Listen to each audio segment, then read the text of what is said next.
qad aflaha man zakkaha. Kesuksesan itu adalah milik orang yang mampu mensucikan jiwanya. Ya. Dengan apa kita sucikan jiwa itu? Mampu darah, ya?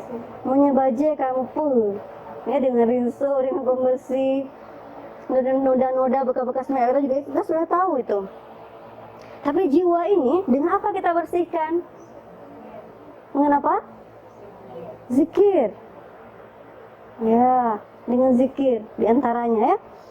Dengan apa lagi? Dengan majelis ilmu. Dengan apa lagi? Baca Al-Quran. Apa lagi? Udah tahu semua nih, pulang kita. Selesai nih kajiannya. Masya Allah. Iya, ya. Nah, sekarang kita lihat terlebih dahulu di surah Asy-Syams ayat 9 ini.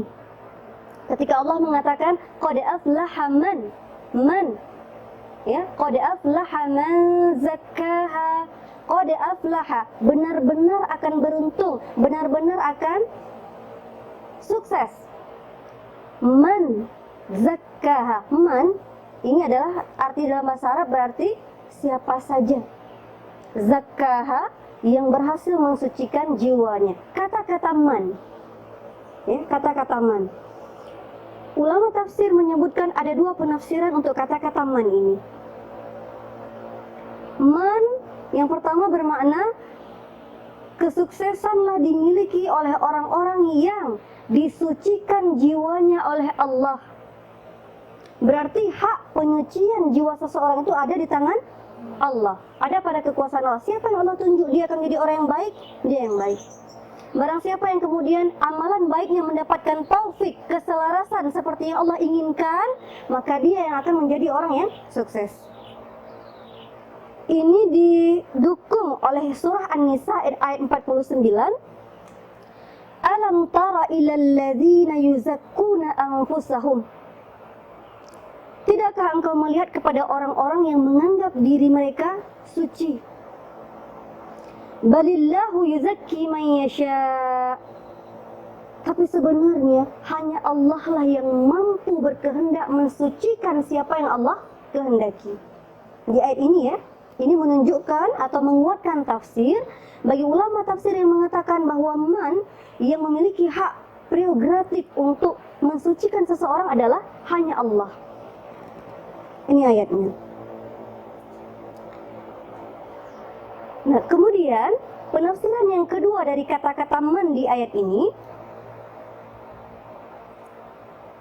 setiap manusia itu memiliki potensi diberikan oleh Allah kemampuan untuk mensucikan dirinya sendiri. Itu arti man yang kedua.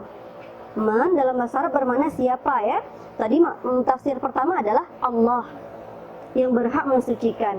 Penafsiran yang kedua, man ini bermakna siapa saja manusia itu memiliki potensi diberikan kekuatan oleh Allah untuk mensucikan dirinya sendiri.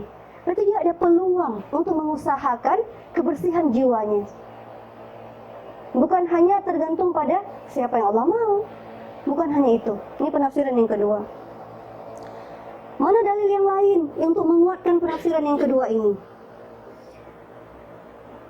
Di surah Al-Ankabut ayat 69. Walladzina jahadu fina lanahdiyannahum subulana wa innallaha lama'al muhsinin. Dan orang-orang yang berjihad. Jihad itu enggak selalu enggak selalu pakai pedang maksudnya, ya. Dan barang siapa orang-orang yang berjihad untuk mencari keridhaan kami, dia bersusah payah untuk salat, dia bersusah payah untuk menjaga kehormatannya, dia bersusah payah untuk menunaikan apa yang Allah inginkan. Kami akan tunjukkan kepada mereka jalan-jalan kami. Dia akan Allah bukakan. Hari ini sudah hadir majelis ilmu, besok akan Allah berikan lagi informasi, besok ada pengajian di sana, besok ada ta'lim di sini. Di sini ada kelas Quran, di sini ada kelas macam-macam. Itu tiba-tiba akan sampai aja informasi kepada Anda. Anda pengen pakai sendal orang di masjid, Jangan Allah dekatkan, Allah mudahkan jalan-jalan itu. Karena Anda telah berusaha menuju ke jalan Allah. Tapi kata Allah di sini apa? Orang yang berjihad, orang yang berusaha untuk mencari keridhaan. Jadi butuh usaha dari manusia itu supaya Allah memberikan pensucian jiwa. Kemudian di surah yang lain, di surah Al-A'la, sering kita baca nih atau sering kita dengarkan. Qad aflaha man tazakka wa dzakara isma rabbih fasalla. Sabbiha isma rabbikal a'la. Ya, surah Al-A'la. Qad aflaha man tazakka. Beruntunglah, berbahagialah orang-orang yang mensucikan jiwanya. Wa dzakara isma rabbih fasalla. Dia berzikir, menyebut nama Allah dan kemudian dia salat. Nah, ini juga menunjukkan setelah Allah mengatakan beruntunglah orang-orang yang mensucikan dirinya, kemudian Allah detilkan di antara cara-cara orang-orang untuk mensucikan jiwanya adalah dia berzikir, ya. Dia berzikir, menyebut, mengingat Tuhannya. Kemudian dia sholat. Sholat juga berarti bagian daripada usaha seseorang untuk mensucikan jiwanya. Ini di antara 2 poin yang Allah sebutkan contohnya. Ya, contoh. Berarti di sini kita dianugerahkan oleh Allah potensi untuk mensucikan diri, memiliki potensi untuk merubah diri kita sendiri. Nah, dengan kata lain apa? Di surah yang lain Allah menyebutkan fa'alhamaha fujuraha wa taqwaha, dan Allah memberikan potensi manusia untuk mendeteksi kebaikan dan keburukan. Bu, dari kecil ya, kita itu dekat dengan fitrah yang baik. Kita nggak suka, anak-anak suka nggak kalau dibohongin? Anak-anak misalnya ya, kita bilang, nak nanti waktu pulang pengajian ya, nanti oma beli dimsum. Iya. Tiba-tiba pas pulang nggak ada. Kira-kira reaksi si anak apa? Menangis, tantrum, ya, diantaranya ya. Fitrah dia apa? Tidak mau, tidak suka bohongi. Ahlan wa sahlan, Ustazah Maisura. Ahlan wa sahlan. Ya, sebenarnya ini kalau kata-kata ulama ya, saya minta maaf ini karena harus berbicara di depan orang yang mungkin lebih berhak untuk duduk di sini. Nah, ya. Baik, kita lanjutkan. Nah, jadi fitrah kita itu dekat dengan kebaikan. Tapi lambat laun seiring waktu kita mengaburkan fitrah itu. Itu kita. Jangan-jangan dengan anak kita pun seperti itu. Anak-anak fitrahnya jujur ya. Lilit. Yang angkat anaknya, ada mama nak, bilang nggak ada. Kita mengajarkan apa sama anak? Anak-anak ketika kita suruh bilang begitu dia bengong, Bu. Maksudnya dia nggak bisa menerima. Uminya ada di sini, tapi uminya bilang kita mengaburkan fitrah dia. Dia punya sesuatu. Nah, dia minta BKB, nanti abis ya. Dia fitrahnya ingin berbagi, tapi kemudian kita bilang sama dia, jangan kasih. Kita mengajarkan dia pelit. Dan setiap anak-anak itu memiliki fitrah yang murni sekali. Buktinya, ketika anak-anak belajar Al-Quran, huruf yang susah pun itu mampu dia lafalkan. Cuma dia sering lupa. Coba nak, ini huruf apa? Allah. Coba bilang nak, dia bisa mengucapkan seperti apa yang kita bilang. Allah. Cuman dia lupa. Dia sering lupa karena dia kemampuan untuk konsentrasinya sangat lemah. Jadi dia hari ini ingat, besok dia lupa. Kita sudah belajar ngaji semua dari kecil ya. Semua mungkin ada juara MTQ, juara MTQ kampung, kecamatan, macam-macam lah. Tapi kemudian seiring waktu kita menikah, kita kuliah, lupalah kita dengan semua itu. Ya? Awalnya kita sangat dekat, sangat kental dengan fitrah kebaikan itu, tapi karena kemudian kita mengaburkan, menyusang jaga tengut nyum jak belum. Datang kita ke tempat tahsin, datang kita ke tempat ngaji, Bu, ini Allah. Mudahnya Tuhan kita kende, Bu. Karena kita meremehkan fitrah itu, karena kita mengaburkan fitrah itu. Tadi si anak-anak bisa, tapi dia lupa.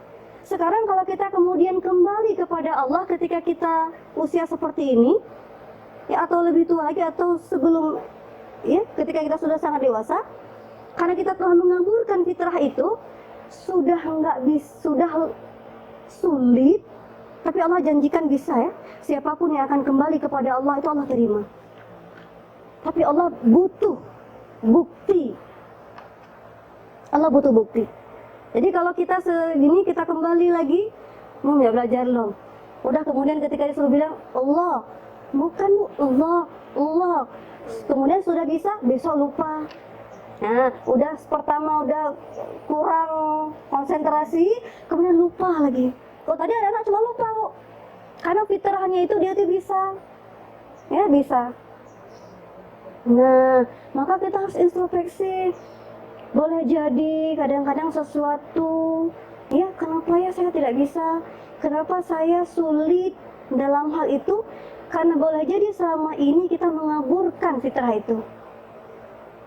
Dan kita merasa menganggap, alah, untuk. Bah daftar haji le. Nah ya, insya-Allah nanti bertekai he, titi tontu he, nyelunja nanti lumpuh khatam ini. Semua anak-anak juga seperti itu. Ini nanti kalau Umi beli laptop, saya akan buat ini, buat itu. Karena laptop, siapa anak? Kita juga yang seperti anak-anak.